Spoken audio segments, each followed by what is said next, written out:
Okay. Hi, everybody. This is Gila Glassberg, registered dietitian and certified intuitive eating counselor. And tonight I have Bruchy Moskovics. Hi, Bruchy. Hey, Thanks for joining me tonight. yes, happy to be here. Okay. So can you please tell us what you do? Yes, so I'm a certified child life specialist and a licensed social worker.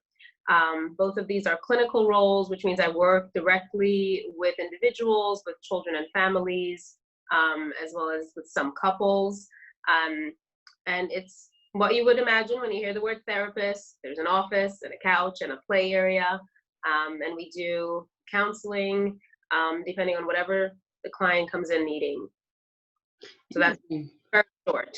Well, I've never actually heard of a child life specialist. What exactly does it entail? Sure. So, child life specialist, the role originated in hospital settings where families would come in. Often the child was the patient, and sometimes the parent was a patient, and the child was there, like coming to visit. And the hospital staff started noticing that there's a lack in the kind of the, the emotional care for the child in the hospital setting. Like all of the other things were taken care of. They had great teams, medical science is advancing, but the emotional needs of the child were not really taken into consideration as much. And they started noticing the effect that it had on the physical health of the child. So the child life specialist role started where they would have people who were trained in children and families, family systems, and developmental theory to help support the child throughout whatever process it was. For some children, it was through an acute experience, right? Just like coming to the hospital for a quick emergency. And for other children, it's helping them from diagnosis all through death, like depending on whatever is happening. And then over time, what ended up happening is that, some children were sick, but were not in a hospital setting. And then child life specialists would start working with these children outside of hospitals.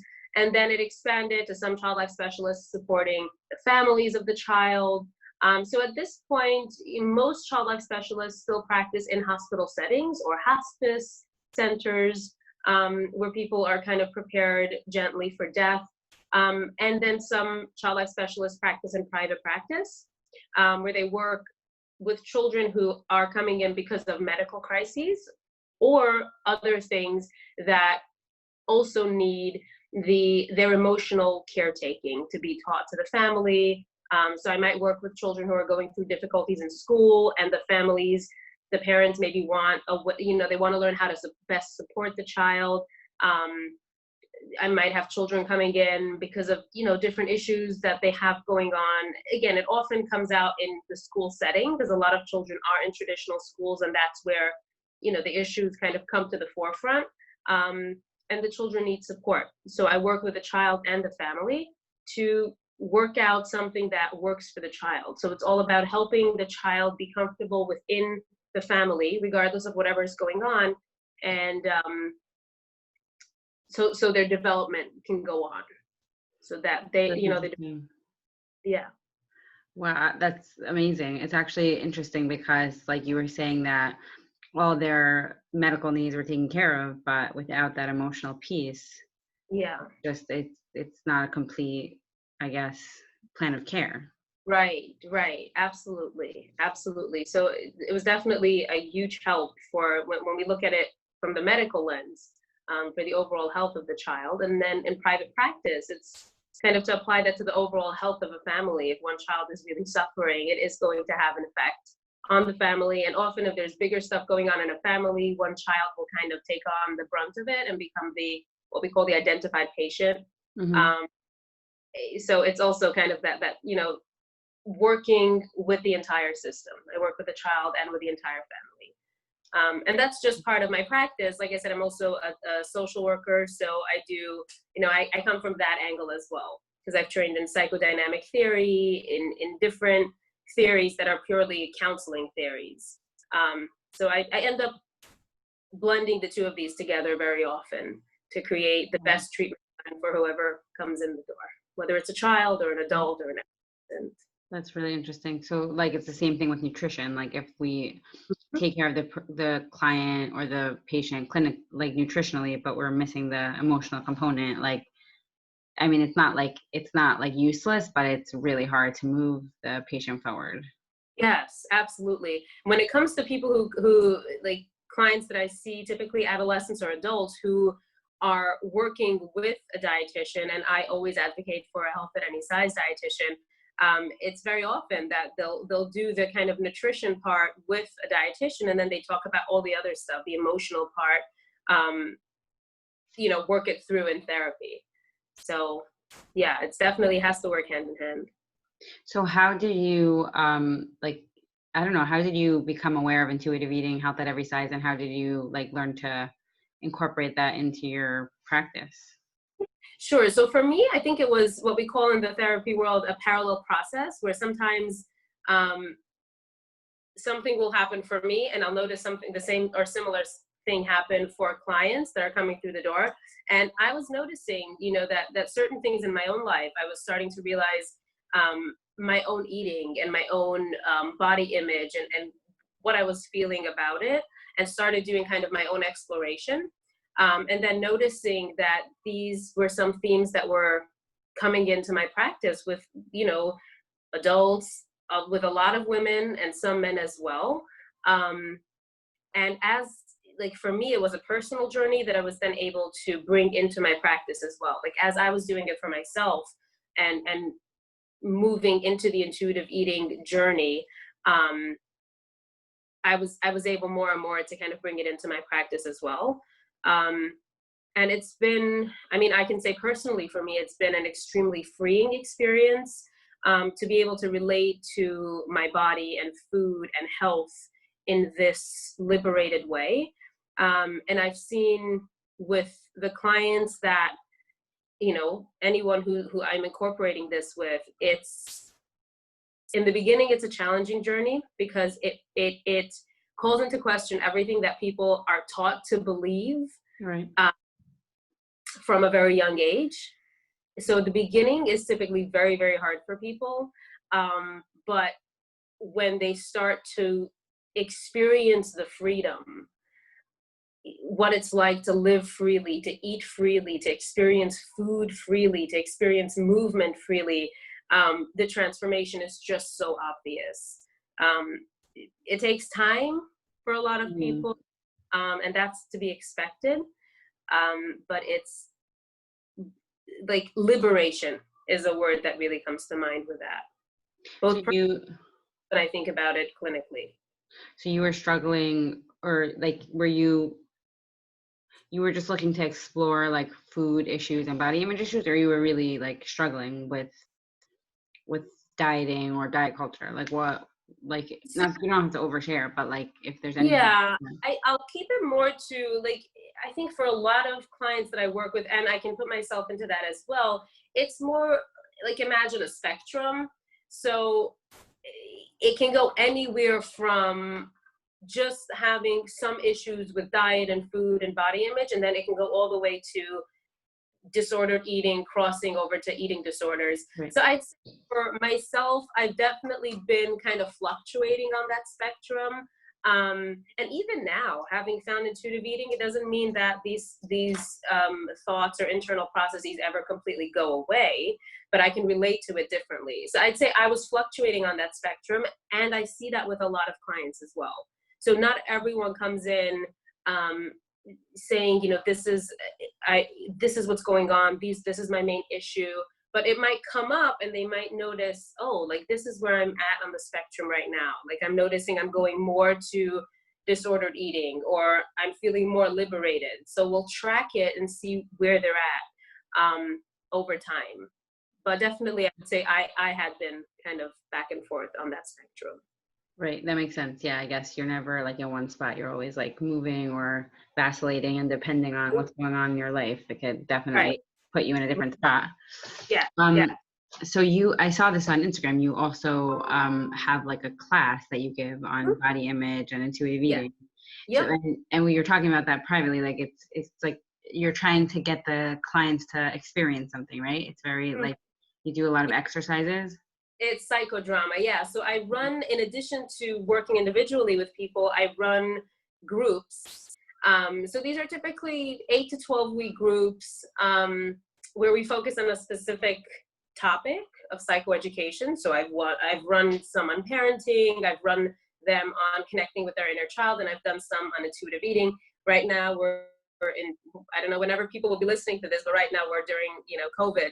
So we're not really running any groups right now, but I run these groups, different topics. So intuitive eating is one of them. And in very short, the way I run these groups is psychodramatically. So I'm currently in psychodrama training, and it's I've never heard of this, so I'm so excited. Yeah, it's a really cool technique. It's a really cool theory system. I mean, it's big, and a lot of techniques in it. So it's basically, picture a group. When you think of group therapy for you, like what I don't know for you, but what comes to mind for a lot of people is people sitting in a circle and kind of talking about what's going on and talking things through, which is great. People find tremendous support in that. But what psychodrama does is we show and we don't tell. So obviously there's some talking involved, but most of it is what we call experiential. So for example, with intuitive eating, if a person starts talking, wants to discuss an issue that they're having with relating to their body, right? Let's say they think that their body is really shameful or disgusting or horrible or ugly. So instead of sitting and talking about it, what I might say is I might ask the person to come to the middle, right? Like they become kind of the protagonist, and there's a whole process to it. So I'm kind of leaving out a couple of pieces, but and then I might ask them to either picture an empty chair or ask a member in the group to stand in for something. So let's say I'll invite them to speak to their body. Instead of speaking about their body, I'll say, why don't you tell your body what's going on? So again, they might do it to an empty chair and picture their body sitting on the chair, or they might ask a group member to play the role of their body, and they start talking to their body, and they might say, I really hate you. I don't like the way you look. I don't want to see you in the mirror. I wish you looked like you did when I first got married. And they speak to their body, right? Mm-hmm. They've gotten some of this out, and then I might say, reverse roles with your body, right? So they sit here, and the other person then becomes them, right? We reverse roles. It's a very important technique in psychodrama. And then I say, from your body, you are now your body. What would you like to say? And the body might say something like, when you say these things, I don't think you're acknowledging all the other things I'm doing for you. I'm beating your heart. I have skin that protects you. I have all these senses that are operating all the time. Like, it's not fair. Like, why are you speaking to me this way? That might be one body. Another body might say, might be kind of a little bit more, yes, change me. I also don't like myself. Like, it never, depending on the person and everything that's going on for them, you'll have a different reaction. And then we reverse roles back, and then they'll respond to their body. So they'll have like a conversation that can be extremely, extremely eye-opening. Because for a lot of people, they've never paused and thought like, hey, my body is an element in this conversation. What does it want to say? Mm-hmm. So and this is just one example of how we use psychodrama. Like, I mean, I've done such incredible exercises in the intuitive eating group specifically that for so many people just opened their eyes in really, really big ways. And when it comes to psychodrama, like, again, it's action, right? We're moving. It's almost like a play that's playing out. And very often, like, the effects come afterwards. Like, a couple of weeks after the first group, people will start saying like, oh, this is what I'm noticing. Like, this is what's been coming up for me. Because it's very much like, almost like watching a movie or watching a play. And then sometimes afterwards you're like, hey, I didn't realize, when the actor said this line, it made me think of this. So even the person who's not in the middle, like doing their own piece of work, the people who are around are also really, really just like literally like there, it's on a brain level that these shifts start happening. Or we'll have, you know, in psychodrama, if a person got a lot of really harmful messages from a parent about their body, for example, right? Don't wear this, wear black, don't eat, you know, a lot of really, really harmful messages that came from a very young age. Again, instead of talking about it, they will speak to their parent and say, again, their parent is not in the room. So they're not, if we don't run into, you know, can I say this to my mother? Can I not? That's a separate conversation. Right. It's here in this room. You can put out there whatever you need to. And again, for a lot of people, they've never had the opportunity to speak to their mother, speak to their father, to their aunt, to their grandmother, and say, why did you do these things? These messages that you gave me have stuck with me so much that I feel like I'm in my own little prison. Very, very powerful stuff. And like, I had like a visceral reaction when you said, when you answered back to the body, because I do intuitive eating counseling, and one of the principles is respect your body. And we talk about, you know, I'll ask my client, okay, besides for like the way you feel about your body, what has your body done for you? But it's totally different to converse with your body and hear it the way that you just said it. It's like so powerful. Yes. And sometimes, you know, I'm curious just first to hear, like, what was the visceral reaction for you? Like, what were you like kind of feeling when you heard that? I had goosebumps because I was like, yeah, because I always say, like, you know, did your body birth a healthy child? Are you able to work? Are you able to exercise? But that's, you know, that's like a logical type of conversation. But to hear your body say, like, my heart beats for you, and like, what about my skin? Like, it's like, you know, the body's defending itself. It's so much more powerful. Yes, absolutely. And therein lies, you just experienced on a micro level what psychodrama is. Because we go away from here, from the head, and we go into the body. Right.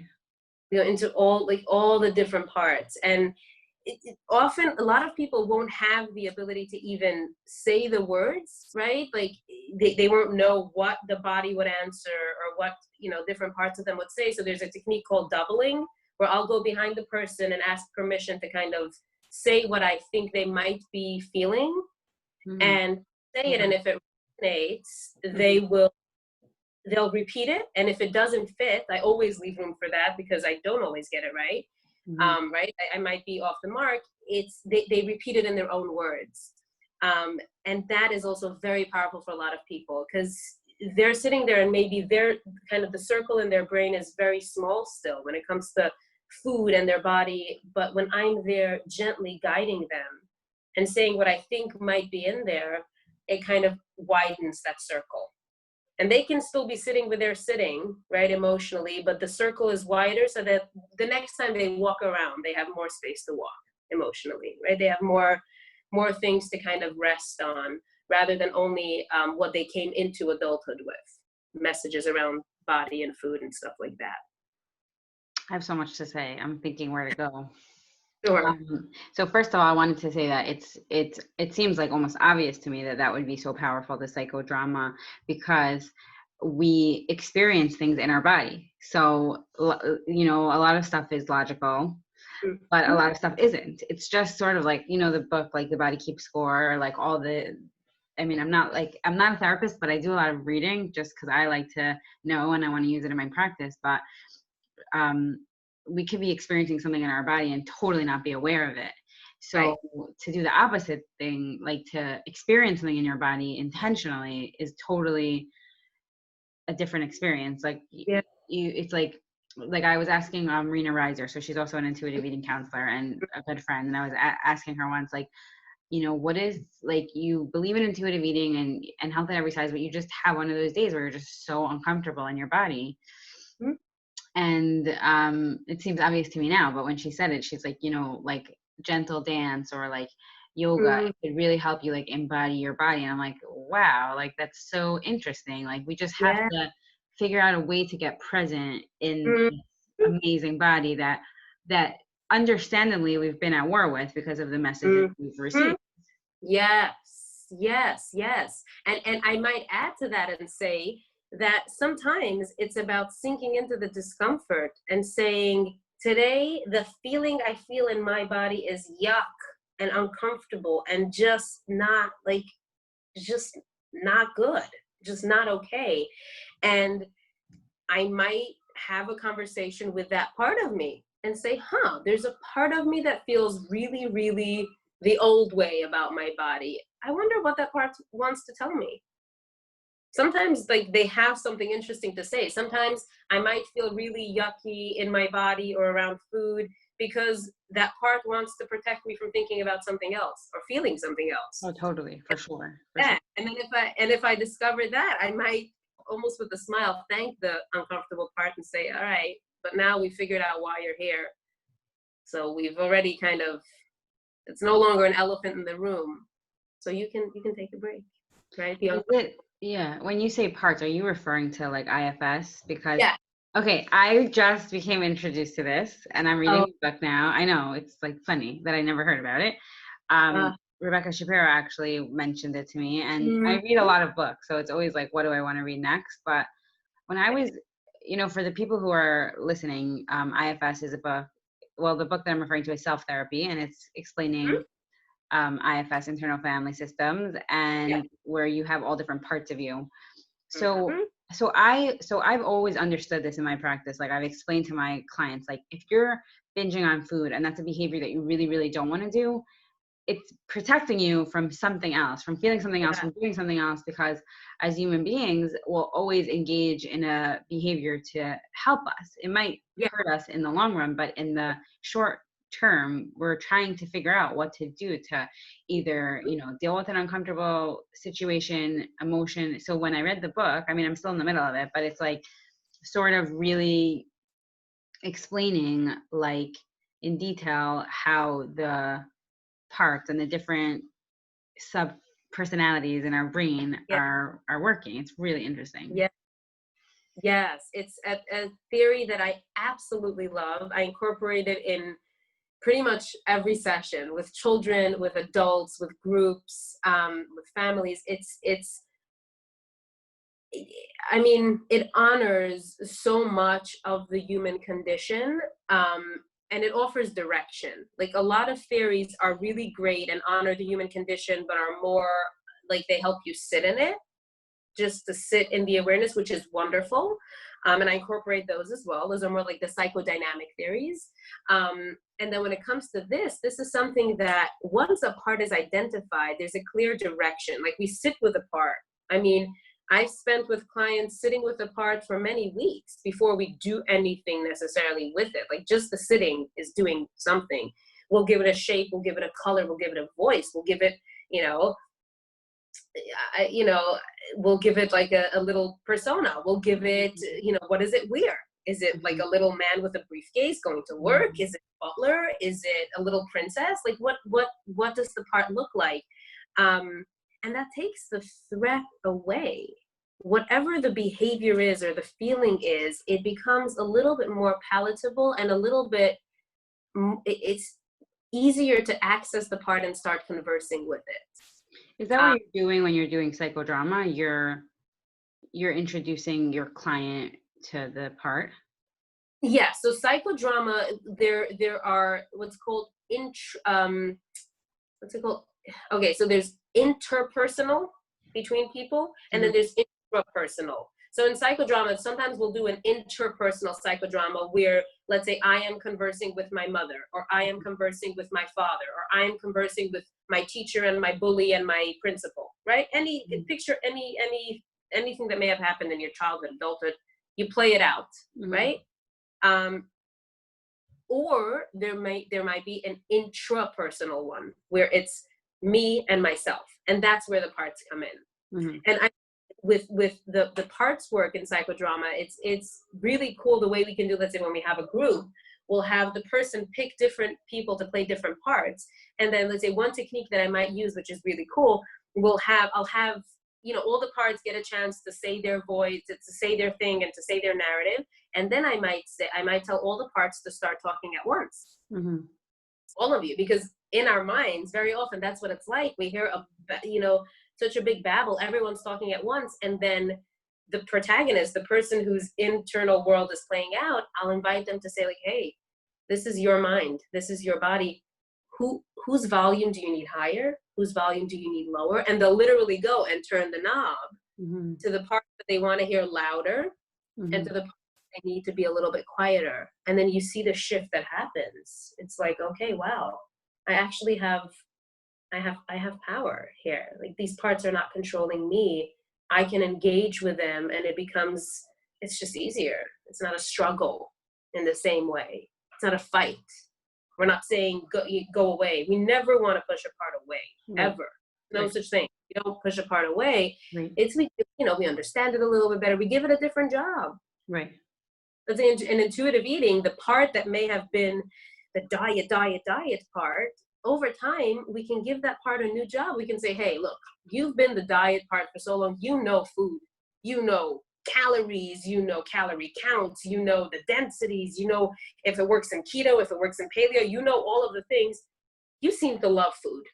Like, food is a thing, How about now, teach me about different cuisines.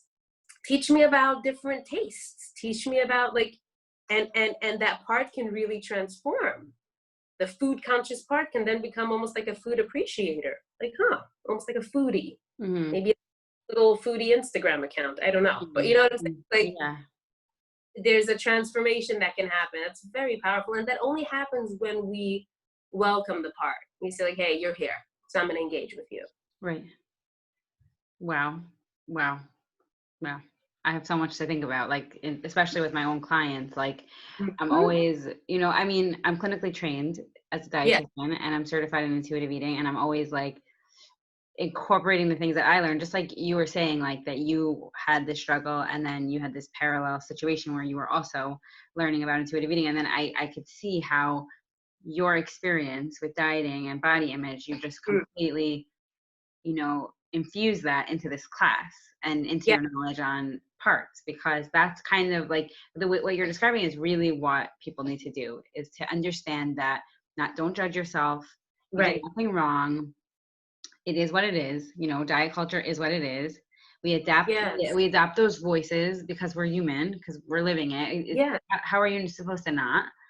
And how is it now with this work? It's like, okay, how is it helping me? Or how can we change it to help me? So it doesn't have to be so negative. Like, diet culture is so bad and I'm anti-diet, and because I'm always trying to find that balance, because I don't want to be someone who goes to the opposite extreme, and I don't want to teach that to my clients, so this is such a gentle way of incorporating it.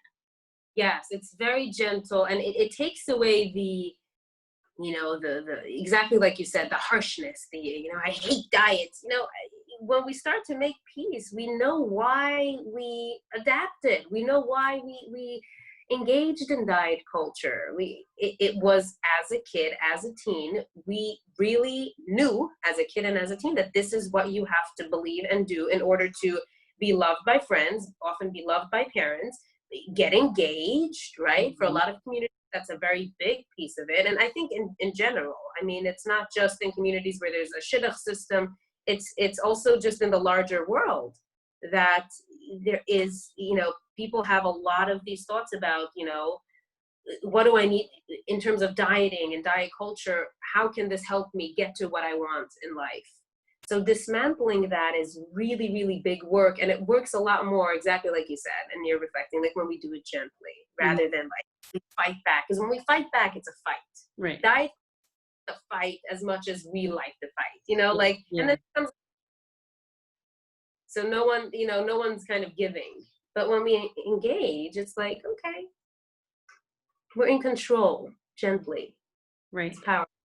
It's very powerful. And like, I am new to this IFS work, but Rebecca kept telling me, she's like, I'm telling you, you're going to love this book. You have to read this book. And I'm always looking to like fill in those gaps, because I love intuitive eating and I love health at every size, but I also love like this experiential part that, people will tell me, I love intuitive eating. I love the freedom, but I need more. I need Yeah. more to engage with. I need, if I'm not going to, you know what it is? It's like so many clients tell me, like, I don't know how I'm doing because I used to measure my worth in my weight. Mm-hmm. And they want like this quantitative, right? Qualitative measure. Mm-hmm. And it doesn't really work like that with intuitive Right. eating, which I totally get, because I guess as humans, we want to see like the results.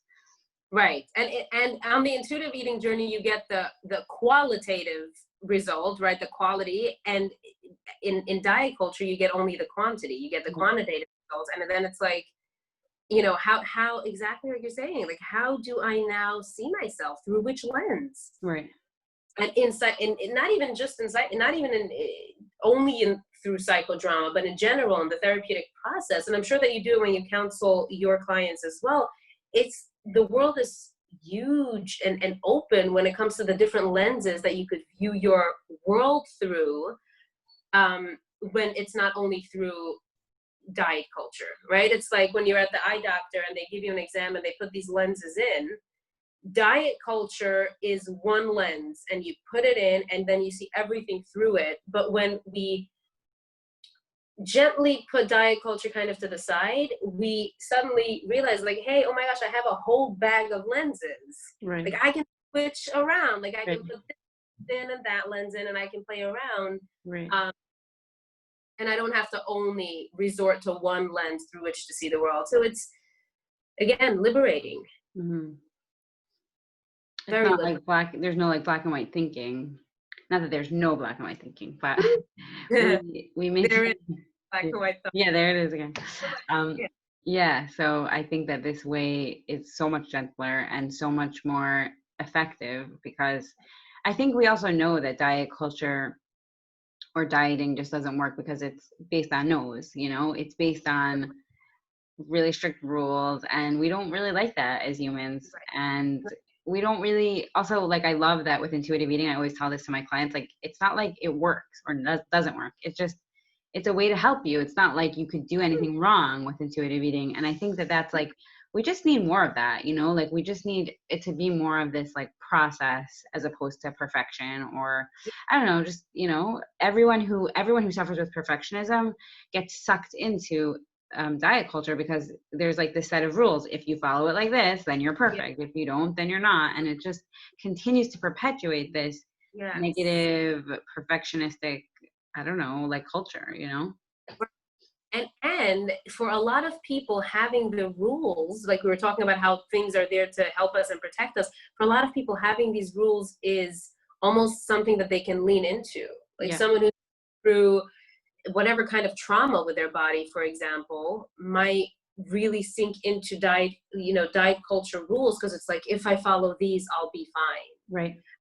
So, and people resort to, like diet culture rules for a lot of reasons. And as much as we don't like it as humans, there may be a part of us, right? Part that says, but without these rules, how will I know what to do? Right. Or these rules keep me safe. Or, you know,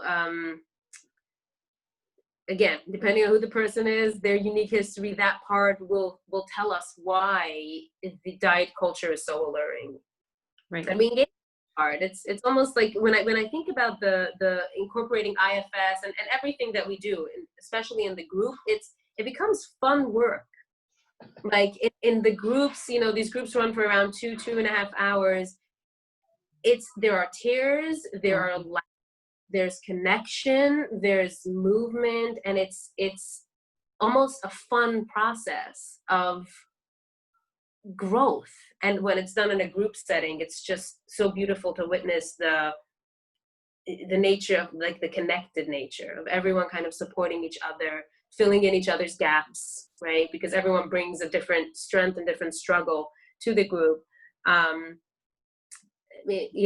It's just, for me personally and professionally, it's one of the most fulfilling parts of my work, like running these groups. It sounds amazing. Like it sounds like everything somebody would need, you know, like you get to express yourself, you get to have a safe environment, you get someone to help you move if you're not able to, if you're stuck in that emotional spot, like what you were saying before, doubling. Like I love that. That's so, like I do that with my kids, you know, when they are trying to I like when they say I hate you, and you say, can you say that again? I'm upset. Or do you feel angry at me? Do you feel whatever? Like we're trying to, they don't have the words, they don't have the verbiage, or they don't have the expression, and we will give it to them. Like, Yes. you know, we'll try to give it to them. So it's the same thing with adults who are never given those words. Right, We need right. that guidance like you're describing. It really sounds amazing. I hope that they, and Yeah. maybe you could run them on Zoom, because it sounds like the world needs this. So it's something, I mean, I'm being trained right now to run it on Zoom, with my, you know, the trainer that I use, and I'm ready to go ahead with it. But it does take, you know, I guess the relatable thing for everyone right now with COVID is how long is it going to last? Because they're thinking about the in-person Yeah. experience. So for now, it's like a wait and see game, but yeah, it's doable through Zoom. Absolutely, it's doable. And I just want to go back to what you said earlier about that, you know, feeling stuck. That is what a lot of people coming to my groups, whether it's the inner child group, parenting, intuitive eating, whatever it is that we're working on, that's a very common thing that people are saying, I know a lot, I'm learning a lot, I read a lot, get it, but I'm feeling stuck. Like it's not, I know it up here, it's not entering my body. Like how, and this kind of work really can propel a person forward. And depending on what group it is, some of these groups, you know, most of the time, the people need to be in their own individual process, like in their own individual, whether it's therapy or have counseling, because a lot comes up with this kind of work. Sure. So, but yeah, in the group itself, it's really, really, it helps the person come out of that stuck place.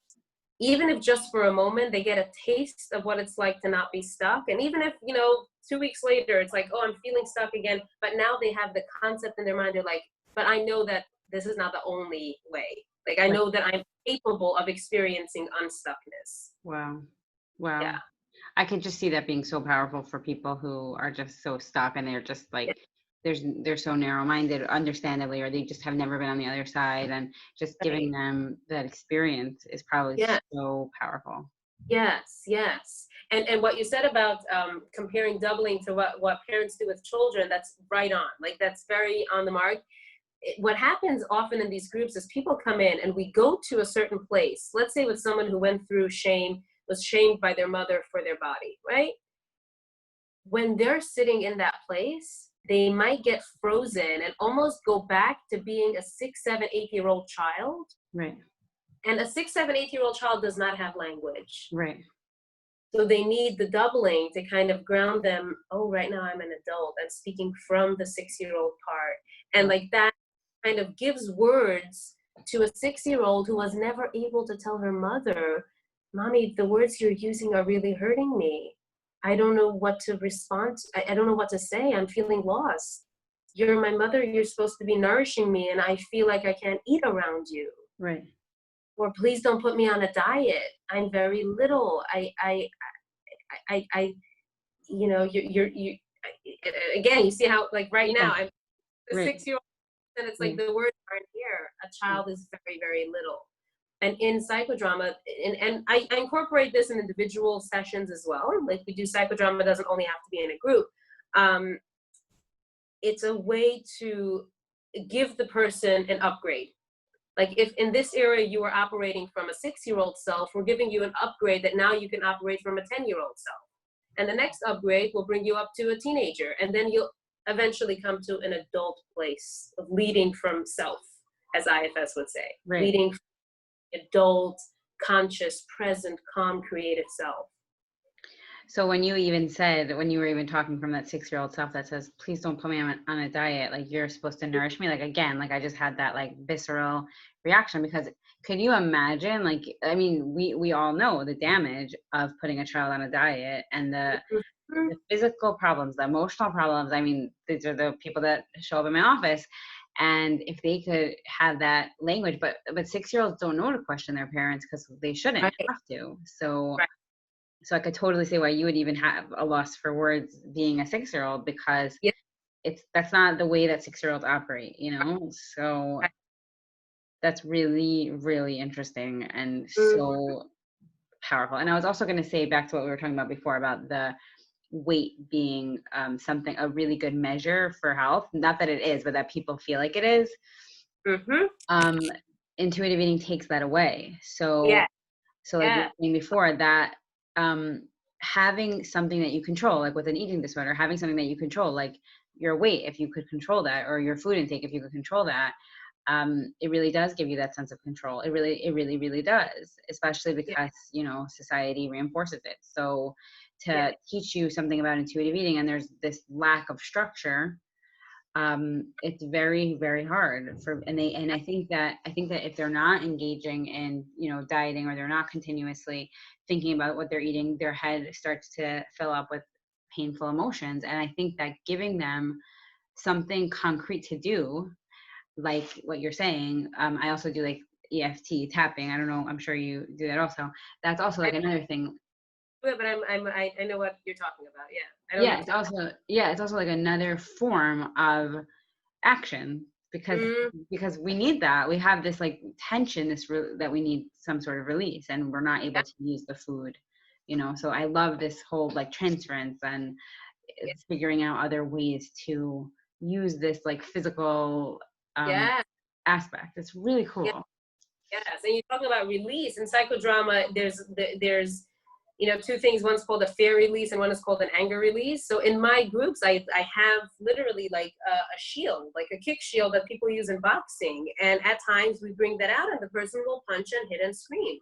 Wow. Sometimes it's a tantrum, Hmm. right? And that's done in a safe, contained way, and it's safe, and it's you're surrounded by people who are there for you and supporting you. And then when the tantrum is done, you come back to self. I So, have and to again, try it. I have to try this. It's too cool. it's very, very cool. I mean, I love the method so much. I mean, I fell in love with this method probably 3-4 years ago, maybe longer. Yeah, like 3-4 years ago was when I got introduced to it. And I just was like, wow, it was transformative in my own journey, and it's something. Being in psychodrama training, I'm in my own psychodrama groups, like, on the receiving end of it. Mhm. Um, Plus the training that comes with it. And been doing it for years, and no session is like the one before. Mhm. Like it could be the same group of people, and something else will happen every single time. So it's very, very, very holistic and transformative. Like, we go to every part of the body. It's very, very cool. Do you train these clients to do it on their own? So no, in early groups, I don't train them to do this on their own. It's more, we'll typically talk towards the end of group about certain things that they can try at home. So I incorporate journaling a lot, and I might journal from, as if you're speaking, let's say, write a letter to yourself from your body, Mm-hmm. or write a letter from yourself to your 5-year-old inner child. Mm-hmm. So it's a sister to psychodrama. Simply because when we do the actual psychodrama, the role reversal and all of that, like, it brings up a lot. It puts us in different spaces, and I'd never want to open someone up and then send them back kind of into the wild, open and raw. So it's more like I'll give people different techniques to do at home, mindfulness, meditation, tuning in. All of it is related to the body and mind together, but it's not actual psychodrama that they'll be doing at home. Again, over time, if someone's been doing psychodrama for a long time, they'll intuitively know what they can do at home or not. Like, I'll sometimes personally do, I have some stuffed animals that, in psychodrama, we sometimes use stuffed animals as a sit-in for the inner child, or as, if we don't want to pick a person, you can pick a stuffed animal. And I'll sometimes do a quick, I connect with my inner child. If I'm feeling something's going on, I'll be like, all right, I'm here, my inner child is here, hey, what's going on? Like, Right. let's chat. Right. And I'll reveal and do it 5-10 minutes. Mm-hmm. That's after several years of really being in the process, and also knowing when I'd like to stop and rather bring it into the therapy room. Right. Right. So over time, it kind of happens a little bit more naturally, where a person might say like, all right, I know what I can try at home and what I'd rather not. Right. That's important, because I think that people, like, my goal is not to have people in my office forever. So I want them to have a tool that they could Yes. eventually use on their own and not feel like they always have to rely on someone else. Right. Absolutely. And this is, it happens, like I said, like some of these things are concrete things that I tell them, like, try this at home. And again, it's never, I don't check in, did you do it, did you not? It's an invitation, and everyone goes with it where they want to go. And then a lot of the transformative work happens over time, where I don't know that I can necessarily point to like, oh, this session changed things for me. It's like over time. That's where I started. This is where I'm at right now. It's so interesting. I learned so much. Like, I'm so excited. And I think that the listeners will also be excited, because I think that, like what I was saying before, I think that intuitive eating is amazing, but I think people need to hear a little bit more about other modalities and processes that work with it. Yes. And yeah, there are so many directions to take with this. And for me, the part of the pleasure of working in groups, where these are typically 12-week groups, and these are people that are working with whatever kind of therapy modality, whatever kind of, nutritionist or dietitian, and then they come in and I get to be a part of their journey for 12 weeks, which is, I'm always so grateful for people who allow me into their lives in that way. It's such an honor and a gift, and not something I take lightly or take for granted. And then some people choose to continue therapy with me if that's something that they haven't done before, and they're like, oh, this is opening up different things for me. I'd like to, do therapy. And that's great. We see it, if there's a click, there's a fit, if I can help them, we'll do that. And other people don't. Like, for other people, these are the 12 weeks that I spend with them, and this is what they get to take forward wherever it goes. And it's very, it's really cool to see like how people make use of whatever modality is out there. And in groups, it gives you a little taste. It's 12 weeks, give it a shot. And in some of the groups, like other groups that I've had, like people have wanted to continue. I've had one group that was supposed to be for a certain amount of time, and afterwards the group unanimously decided that, we want to extend. So it's just this kind of work. I mean, I can gush about it for a really long time. It's very. How do most people find you? So I guess it's referrals from other professionals. A lot of people find me on Instagram, pretty active there. Like I'll post different, almost like mini blog posts, and some stories with psychoeducation, talking about different topics, like literally a huge variety of topics. And they're all in my highlights, so you can check me out over there. And yeah, I mean, I've had people reach out to me via DM and say, hey, what you said was really interesting. I'm thinking of, joining a group or starting therapy. And then I'll, we'll transfer to my regular client text line. And then from there, we take it from there, and either start therapy with me or I'll give them a referral. So yeah. Awesome. Okay. Anything else you would want like our listeners to know before we wrap up? There's so much to say about this topic. I think we need to do is like a part 2, because I have. Yeah, totally. Yeah, absolutely. I'd be down. I mean, this topic is something that's very close to me, and I'd definitely be down to talking more about it. I guess one thing that comes to mind to me right now, and I'll go with it because that like intuitively came to me, is almost like a note of encouragement that this journey is possible for everyone. This journey will look different for everyone. And even if you're not in a place where you have the ability or the access to, go to in-depth therapy or join a group or like invest that kind of time or money, even starting it on your own, like introducing this concept to yourself, like buying the book, doing the workbook.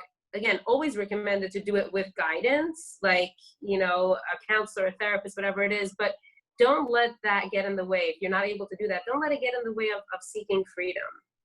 Like it's a thing that we all deserve. When it comes to body freedom and freedom around food, it's something, it's so primal and so core that when we have that, like everything else can start to flourish. And it's very much like a reclaiming of ourselves. So we all deserve it. It's so true. It's so true. Like I always say this to my clients, like dieting threatens our autonomy. And the same when we do that to our children, like, you're not hungry, you're done. And we're saying to ourselves, how can we be hungry? And like, it's our most primal part of us to eat, Yeah. to keep our body alive. And when we have this struggle with our body, it really does affect every area of our life. So, and I love your approach is like completely incorporating everything into the healing of it, which is so powerful and important. And seriously, I learned so much. Thank you so much. I'm so glad. I'm so glad. I learn from you every day. I see your posts. So definitely keep doing that, and we'll be in touch. Okay, thank you so much. All right. Thank you so much.